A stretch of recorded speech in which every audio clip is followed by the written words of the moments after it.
Hello ನಮಸ್ಕಾರ, ನೀವು ನೋಡ್ತಾ ಇದ್ದೀರಾ ನ್ಯೂಸ್ ಫಸ್ಟ್. ನಾನು ರಕ್ಷತ್ ಶೆಟ್ಟಿ. ಈಗ ಹೆಡ್ಲೈನ್ಸ್. ಬೆಳಗಾವಿಯಲ್ಲಿ ಚಳಿಗಾಲದ ಅಧಿವೇಶನ ಆರಂಭ. ಸರ್ಕಾರ ವಿಪಕ್ಷಗಳ ರಣರಂಗಕ್ಕೆ ಸಾಕ್ಷಿಯಾಗಲಿದೆ ಕಲಾಪ.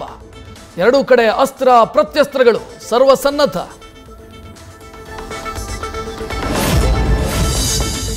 ಉಪಸಮರ ಗೆದ್ದವರಿಂದ ಸುವರ್ಣಸೌಧದಲ್ಲಿ ಶಾಸಕರಾಗಿ ಪ್ರಮಾಣ ವಚನ. 3 ಕ್ಷೇತ್ರಗಳಲ್ಲಿ ಜಯ ಸಾಧಿಸಿದ್ದ ಕಾಂಗ್ರೆಸ್ನ ಕಲಿಗಳು.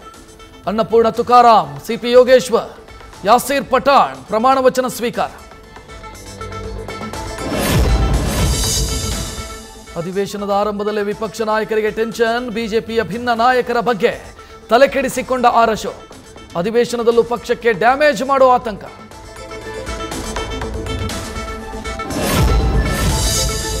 ಮಾನವೀಯತೆ ಸತ್ತು ಹೋಗಿದೆ, ಬದುಕಿದ್ದು ಸತ್ತಂತೆ ವರ್ತಿಸುತ್ತಿದ್ದಾರೆ. ಬಾಣಂತಿಯರ ಸರಣಿ ಸಾವಿನ ಸಂಬಂಧ ಸಿಟಿ ರವಿ ಆಕ್ರೋಶ. ಸರ್ಕಾರ ನೈತಿಕ ಹೊಣೆ ಹೊರಬೇಕು ಅಂತ ಆಗ್ರಹ.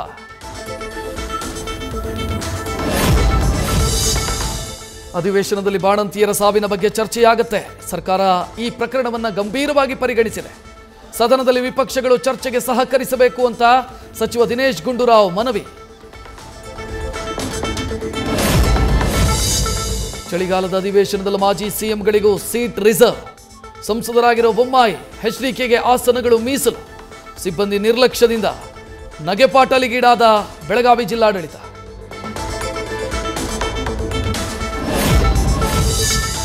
ಬೆಳಗಾವಿಯಲ್ಲಿ ಅಧಿವೇಶನ ಹೊತ್ತಲ್ಲೇ ಎಂಇಎಸ್ ಖ್ಯಾತೆ. ಅಧಿವೇಶನಕ್ಕೆ ಪ್ರತಿಯಾಗಿ ಮಹಾಮೇಳವು ನಡೆಸಲು ಯತ್ನ. ಮಾರ್ಗ ಮಧ್ಯೆ ಎಂಇಎಸ್ ಕಾರ್ಯಕರ್ತರನ್ನ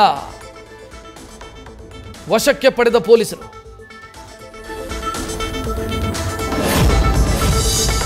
ಸುವರ್ಣಸೌಧದಲ್ಲಿ ನಡೆಯುವ ಅಧಿವೇಶನಕ್ಕೆ ಪ್ರತಿಭಟನೆಯ ಬಿಸಿ. ಮೊದಲ ದಿನ ಸರ್ಕಾರದ ವಿರುದ್ಧ 11 ಸಂಘಟನೆಗಳಿಂದ ಪ್ರತಿಭಟನೆಗೆ ಸಿದ್ಧತೆ. 2 ಕಡೆಗಳಲ್ಲಿ ಮಾತ್ರ ಪ್ರತಿಭಟನೆಗೆ ಅವಕಾಶ. ಟೆಂಟ್ಗಳ ವ್ಯವಸ್ಥೆ, 6,000 ಪೊಲೀಸರ ನಿಯೋಜನೆ.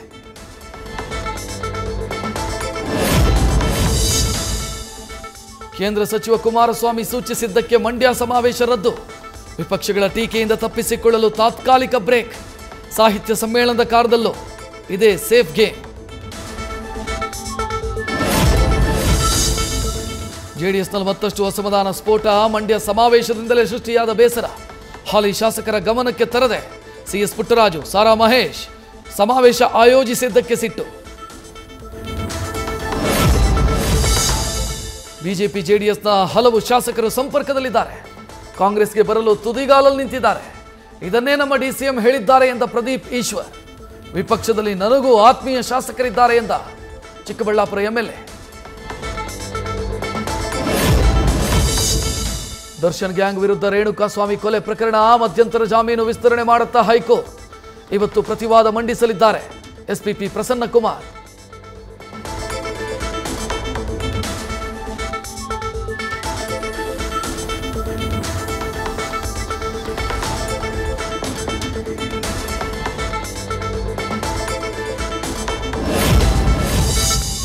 ಸಿಟಿ ಪೊಲೀಸರ ಹೆಸರಲ್ಲಿ ವಾಹನದ ದಂಡ ಪಾವತಿ ಮೆಸೇಜ್. ಮೊಬೈಲ್ನಲ್ಲಿದ್ದ ಫ್ಲಿಪ್ಕಾರ್ಟ್ ಆ್ಯಪ್ ಹ್ಯಾಕ್ ಮಾಡಿ ಸೈಬರ್ ವಂಚನೆ. ಗ್ಯಾಜೆಟ್ ಖರೀದಿಸಿ 1.31 ಲಕ್ಷ ರೂಪಾಯಿ ಟೋಪಿ. ದೆಹಲಿ ಮೂಲದ ಗೌರವ್ ಮಕ್ವಾನನನ್ನು ಬಂಧಿಸಿದ ಮಂಗಳೂರು ಪೊಲೀಸರು. ಬೆಳಗಾವಿಯಲ್ಲಿ ಮನೆ ಮಾಲೀಕರು ಖಾಸಗಿ ಫಿನಾನ್ಸ್ ನಡುವೆ ವ್ಯಾಜ್ಯ. ಇಬ್ಬರ ವ್ಯಾಜ್ಯದ ನಡುವೆ ಬೀದಿ ಪಾಲಾದ ಬಾಡಿಗೆದಾರರು. ರಾತ್ರಿ ಇಡೀ ಚಳಿಯ ನಡುವೆ ಬೀದಿಯಲ್ಲಿ ಕಾಲ ಕಳೆದ 13 ಜನರ ಕುಟುಂಬ.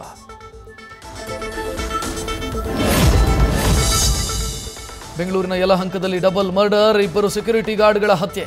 ಪಾರ್ಟಿ ಮಾಡಿ ಗಲಾಟೆಯಾಗಿ ಕೊಲೆಯಾಗಿರೋ ಶಂಕೆ. ಯಲಹಂಕ ನ್ಯೂ ಟೌನ್ ಪೊಲೀಸರಿಂದ ತನಿಖೆ. ಕಲಬುರಗಿ ಸೆಂಟ್ರಲ್ ಜೈಲ್ನ ಮತ್ತೊಂದು ವಿಡಿಯೋ ರಿಲೀಸ್. ಜೈಲ್ ಮುಖ್ಯ ಸೂಪರಿಂಟೆಂಡೆಂಟ್ ಅನಿತಾರೆ ಟಾರ್ಗೆಟ್. ಪರೇಡ್ ಮಾಡುವಾಗಲೇ ಕೈದಿಗಳು ಮೊಬೈಲ್ ಬಳಕೆ ಮಾಡೋ ವಿಡಿಯೋ ರಿಲೀಸ್.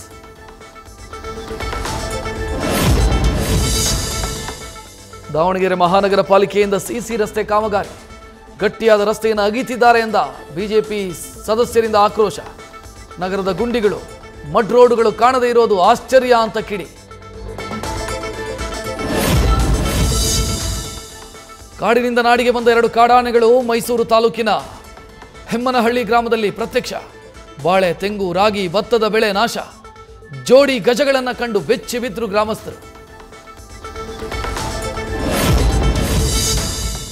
ಕಾಫಿನಾಡಲ್ಲಿ ಅಪರೂಪದ ರಕ್ತ ಕನ್ನಡಿ ಹಾವು ಪತ್ತೆ. ಉರಗಗಳ ಸಂತತಿಯಲ್ಲೇ ಈ ಕೋರಲ್ ಸ್ನೇಕ್ ಮೋಸ್ಟ್ ಡೇಂಜರ್. ಕಳಸ ತಾಲೂಕಿನ ಕಳಮಕ್ಕಿ ಗ್ರಾಮದಲ್ಲಿ ಡೇಂಜರ್ ಸ್ನೇಕ್ ಕಂಡು ಜನ ಆತಂಕ. ನ್ಯೂಸ್ ಫಸ್ಟ್ ನಿರ್ಭೀತಿಯಿಂದ ನಿಮ್ಮ ಪರವಾಗಿ.